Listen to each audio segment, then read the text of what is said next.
Hello everyone. We are starting with chapter number 12, Biotechnology and its applications. This is the first video of the chapter, class 12th, Biology. In this video, we are going to cover the topics. First of all, we will do the introduction of the topic, and then we will study about the biotechnological applications in the field of agriculture and biotechnological applications in the field of medicine. What is biotechnology? This we have done in chapter 11, use of genetically modified organisms. So we are using genetically modified organisms for products and processes useful to mankind.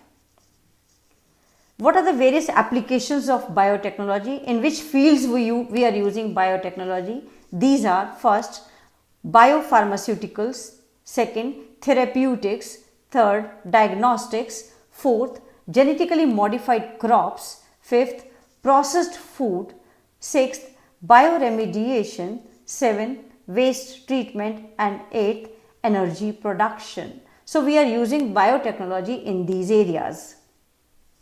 Now let us see the three critical research areas of biotechnology. किस areas में हम लोग research कर रहे हैं biotechnology से जुड़े हुए? फर्स्ट कौन सा एरिया है? Which provide best catalyst in the form of improved organism, usually a microbe or pure enzyme. So we are trying to get new microbes, improved organisms, and in this area we are continuously doing research. Second, we are doing research in the area where we are providing optimal condition through engineering for a catalyst to act. Okay, so optimal conditions provide करने के लिए catalyst को भी इस area में भी continuously हम research में लगे हुए हैं.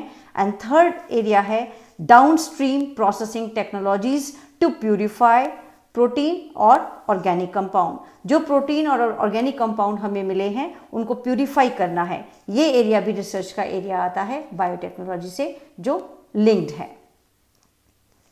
Now let us start with the application in the field of agriculture. Agriculture का मेन पर्पस हमारा है, हम चाहते हैं कि फूड प्रोडक्शन को बढ़ाएं. So there are three options in front of us to increase the food production. First option हमारे पास है एग्रोकेमिकल बेस्ड एग्रीकल्चर करें हम, यानी वहां पर हम केमिकल्स का यूज करें. फर्टिलाइजर्स हो तो केमिकल फर्टिलाइजर्स यूज करें, पेस्टिसाइड्स यूज करें to kill the pest and increase the food production. This is the agrochemical based agriculture. Second तरीका है फूड प्रोडक्शन बढ़ाने का, ऑर्गेनिक एग्रीकल्चर करें. मीन्स यहाँ जो भी यूज करें ऑर्गेनिक यूज करें. मीन्स बायो फर्टिलाइजर्स यूज करें, बायो कंट्रोल एजेंट्स यूज करें for the paste. Okay, so this is the organic agriculture. But third is genetically engineered crop based agriculture, यानी हम ऐसी क्रॉप बनाएं जो उसमें हम जेनेटिकली हम चेंज कर दें उसको as per our requirement. So what are genetically modified organisms? These are the plants, bacteria, fungus, animals whose genes are altered by manipulation. जिन organisms के हमने genes को बदल दिया है, alter कर दिया है, that organisms are called as genetically modified organism, and we are trying to make the crops which are genetically modified. So what are the uses of genetically modified crops? First use देखिए इसका क्या है कि these crops are more tolerant to abiotic stress like cold, drought, salt. इनका बहुत कम effect पड़ता है इन crops के ऊपर जो जेनेटिकली मॉडिफाइड हैं. Second, it reduce the dependence on chemical pesticide. They are not dependent on chemical pesticide because they are pest resistant. Already उनके ऊपर पेस्ट लग ही नहीं सकता तो डिपेंडेंसी फिनिश हो गया उनका. Third, reduce post harvest losses. बहुत कम हो जाते हैं लॉस हमारे if we are using genetically modified crops. Third, increase efficiency of mineral usage. जो ये क्रॉप्स हैं ये बहुत एफिशिएंटली मिनरल्स को यूज करते हैं, इसलिए जो सॉइल की फर्टिलिटी बहुत जल्दी खत्म नहीं होती, तो सॉइल अपनी फर्टिलिटी बनाए रखती है for longer time. Fifth, enhanced nutritional value. जो जेनेटिकली मॉडिफाइड क्रॉप्स हैं उनकी न्यूट्रिशनल वैल्यू ज़्यादा है. For example golden rice, it has got more vitamin A. And one more important use is we can create tailor made plants. हम अपने आप भी अपने अकॉर्डिंगली ऐसे प्लांट बना सकते हैं टू सप्लाई. किसको सप्लाई करना है? To supply alternative resources to industries. We want to supply resources to industries in the form of starches, in the form of fuels and pharmaceuticals.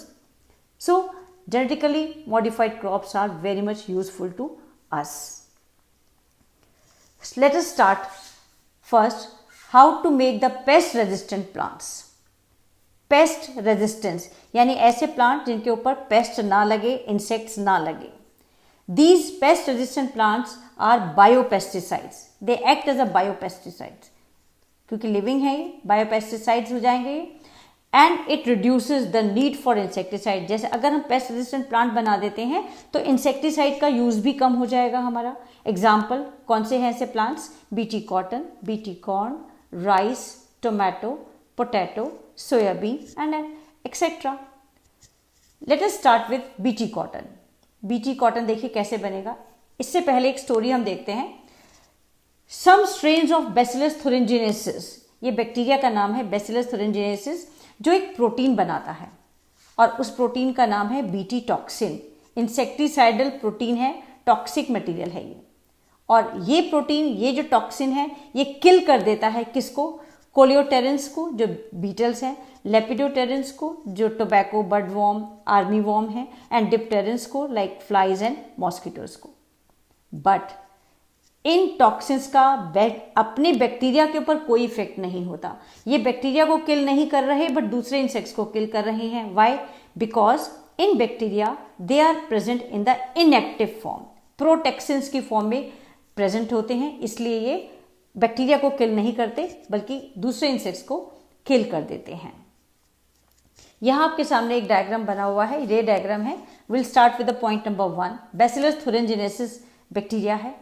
इस बैक्टीरिया में cry genes हैं. The name of the gene is cry genes and this cry gene produce the toxic protein in the form of crystals and this toxin is called as Bt toxin.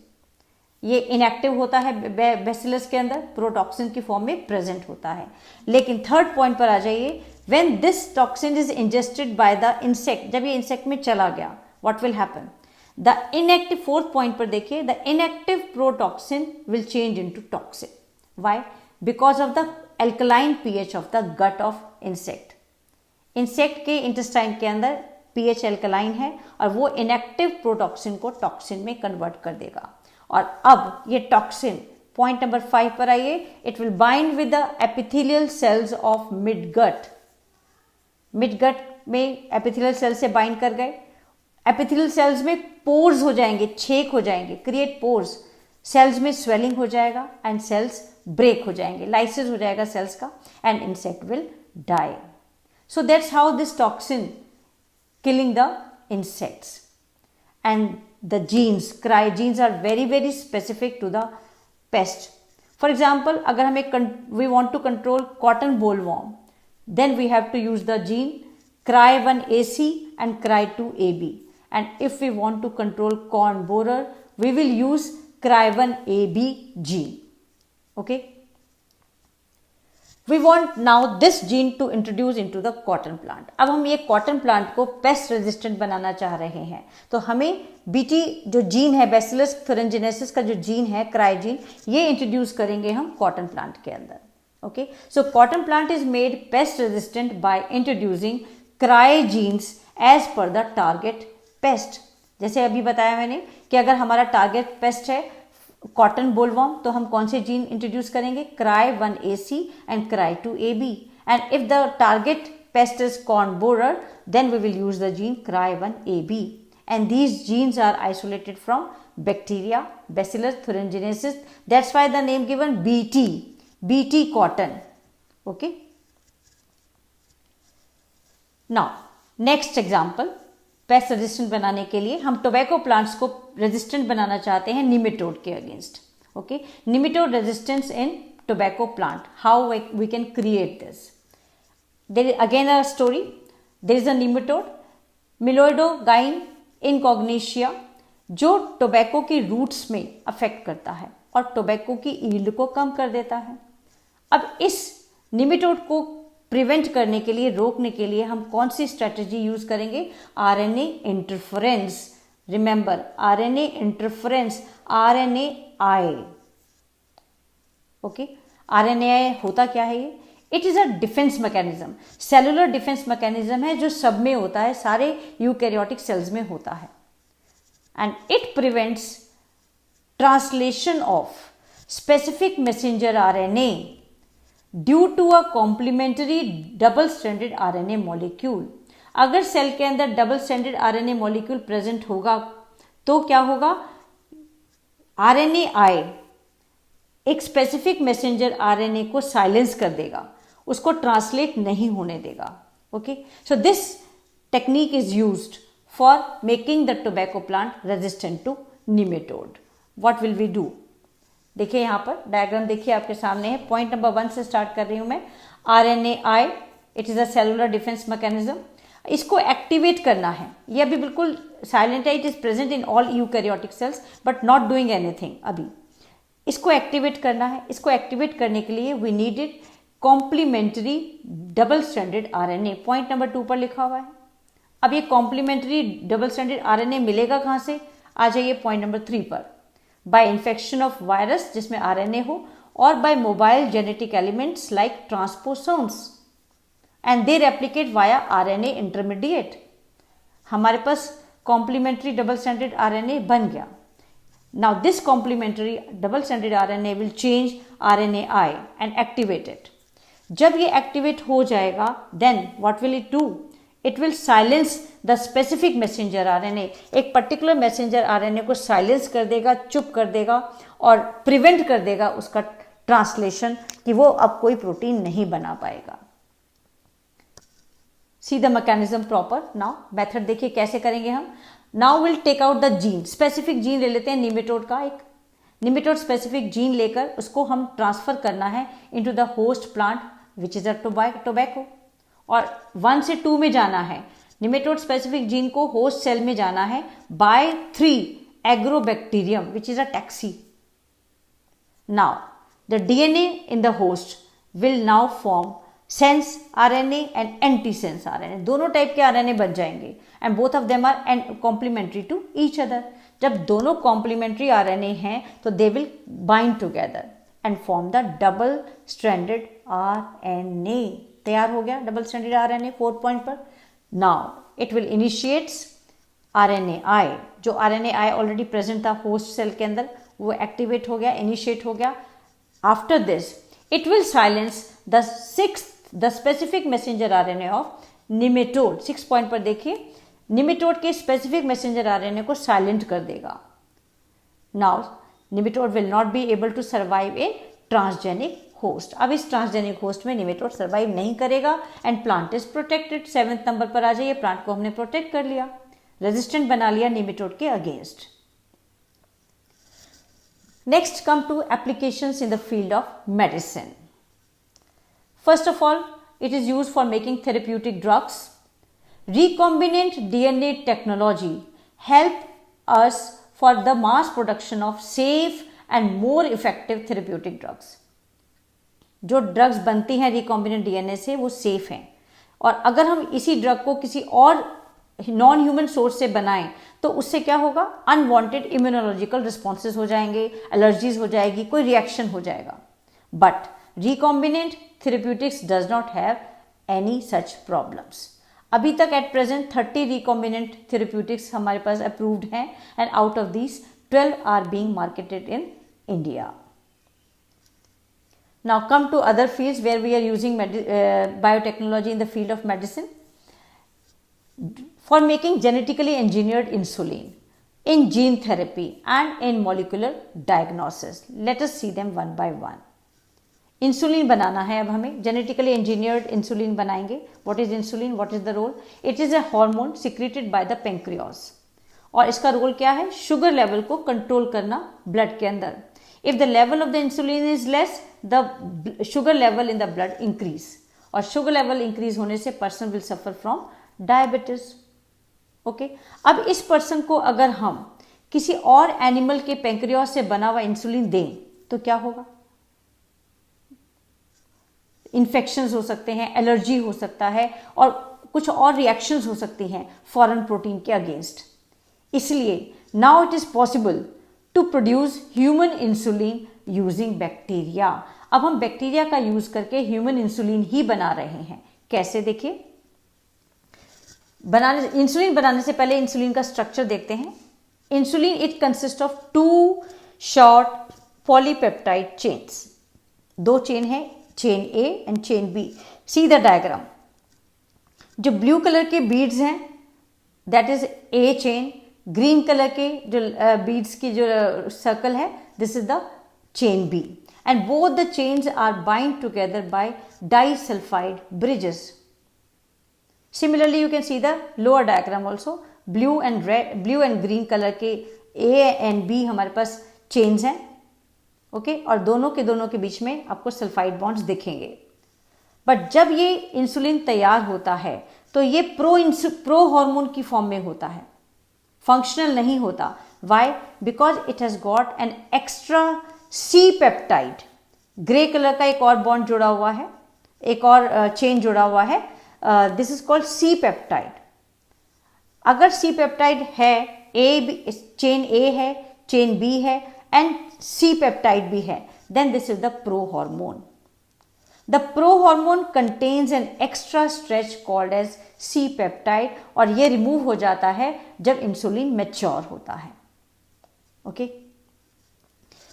कब और कैसे बना insulin? इन 1983 एले lily एक American company है, उन्होंने क्या किया, 2 डीएनए के सीक्वेंस तैयार किए। Okay, one sequence is making the chain A, other sequence is making the chain B. इन डीएनए के सीक्वेंसेस को इंट्रोड्यूस कर दिया गया प्लाज्मिड्स ऑफ ई कोलाई में।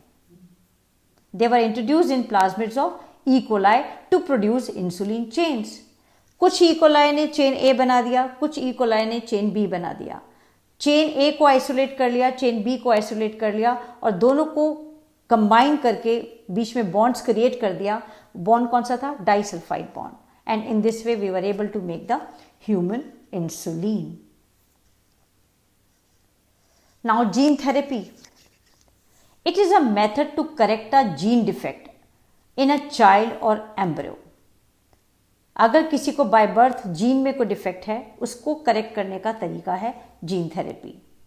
यहां क्या किया जाता है? Genes are inserted into a person cell और टिश्यू। जो पर्सन जिस पर्सन को प्रॉब्लम है उनके सेल्स में या टिश्यूज के अंदर जीन्स को इंसर्ट कर दिया जाता है to treat a hereditary disease. और वो जो हमने जीन इंसर्ट किया है वो नॉन फंक्शनल जीन को कंपनसेट करेगा। ओके, डायग्राम देखिए यहां पर जीन थेरेपी का। फर्स्ट क्लिनिकल जीन थेरेपी 1990 में किया गया 4 ईयर ओल्ड गर्ल पर। कौन सा डिजीज के अगेंस्ट किया गया? Adenosine deaminase deficiency. Adenosine deaminase एक एंजाइम है जो हेल्प करता है इम्यून सिस्टम को वर्क करने में। बट पॉइंट नंबर 1 में नीचे देखिए ब्रैकेट में लिखा हुआ है, if there is a deletion of gene for adenosine deaminase then the disease will take place, adenosine deaminase deficiency will take place। अगर जीन डिलीट हो जाता है जो एंजाइम बनाने वाला जीन है। ट्रीटमेंट कैसे किया जाए इस बीमारी का? फर्स्ट, बोन मैरो ट्रांसप्लांटेशन किया जाए। सेकंड, एंजाइम रिप्लेसमेंट थेरेपी किया जाए, यानी फंक्शनल एंजाइम पर्सन को दिया जाए, पेशेंट को दिया जाए regularly, but this is not the permanent cure. Third तरीका क्या है? Gene therapy. See how it happens. Gene therapy में क्या करना है? पेशेंट में से we will take out lymphocytes from the blood और उनको ग्रो कर लेते हैं कल्चर में आउटसाइड। और इन लिम्फोसाइट्स में, ये पॉइंट नंबर 2 पर लिखा हुआ है। पॉइंट नंबर 3 पर आइए, functional ADA C DNA is introduced in lymphocytes.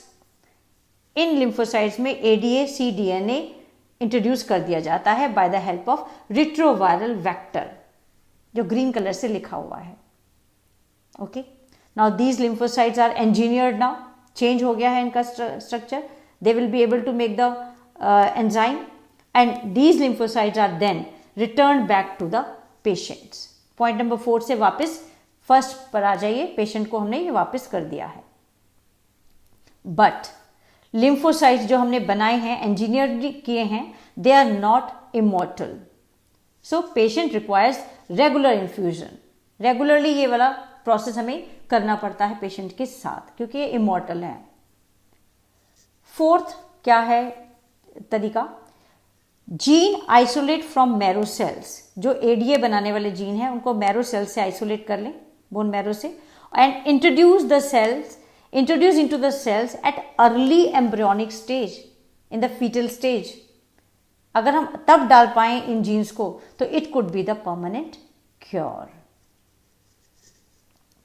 Come to the molecular diagnosis. जो हम कन्वेंशनल मेथड यूज करते हैं किसी भी बीमारी को चेक करने के लिए, सीरम का टेस्ट करते हैं, यूरिन सैंपल टेस्ट करते हैं, ब्लड सैंपल टेस्ट करते हैं, but they are not suitable for early diagnosis of diseases. हम बहुत जल्दी किसी बीमारी को पकड़ नहीं पाते हैं। अगर हम जल्दी डायग्नोस करना चाहते हैं तो हमें कौन सा टेक्निक यूज करना पड़ेगा? We have to use like recombinant DNA technology, PCR and ELISA test. PCR, polymerase chain reaction, इसके बारे में डिटेल में हम पढ़ चुके हैं चैप्टर 11 के अंदर। Presence of pathogen is normally suspected only based on symptoms. अगर हमें कोई सिम्टम दिखाई दे रहे हैं तभी हम कोई पैथोजन सोच सकते हैं कि बॉडी के अंदर गया होगा, और जब तक हम इसको डायग्नोस कर पाएं, हम पैथोजन को पहचान पाएं, तब तक इनका कंसंट्रेशन बहुत ज्यादा बढ़ जाता है। तो क्या करें? वेरी लो कंसंट्रेशन पर हम कैसे पहचानें, इसको कैसे डिटेक्ट करें? We can do it by amplification of their nucleic acid by PCR. Polymerase chain reaction से उनके न्यूक्लिक एसिड को एम्प्लीफाई कर दीजिए। जैसे कि आज की डेट में कोरोना वायरस के लिए जो टेस्ट है वो है RT-PCR. RT is reverse transcriptase, PCR is polymerase chain reaction. इसमें हम वायरस का जो सैंपल है उसको उसके न्यूक्लिक एसिड को एम्प्लीफाई कर रहे हैं मल्टीपल टाइम्स बाय पीसीआर। तो थोड़ा भी वायरस होगा तो we will be able to detect the disease at early stages. और कहां यूज होता है PCR? It is used to detect HIV in suspected AIDS patient.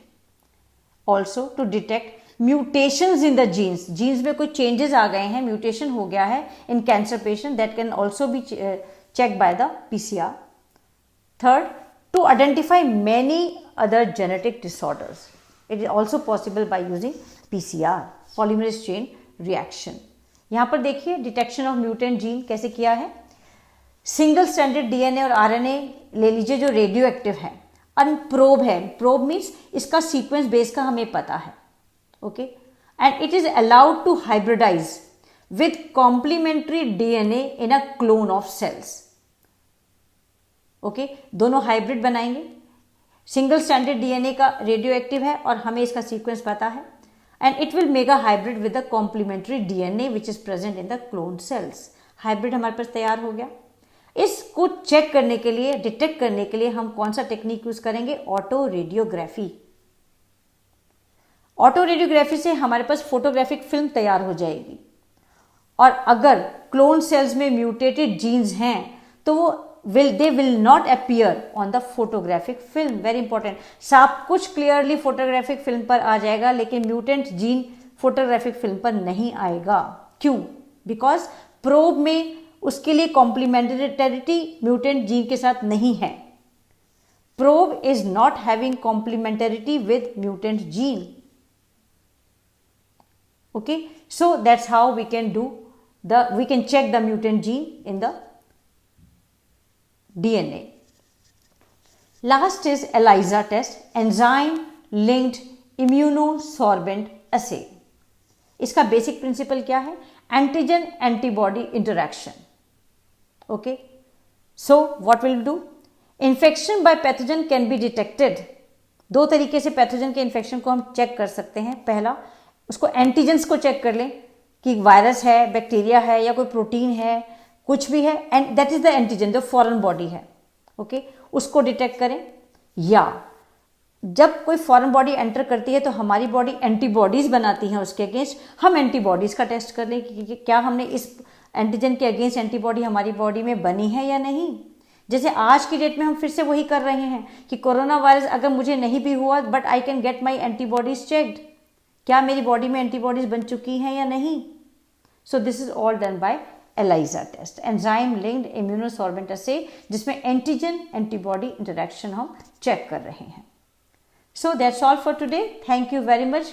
Thank you very much for staying with me. Do the test which is given in the box. Thank you very much. Thank you so much. Subscribe the channel to get the information.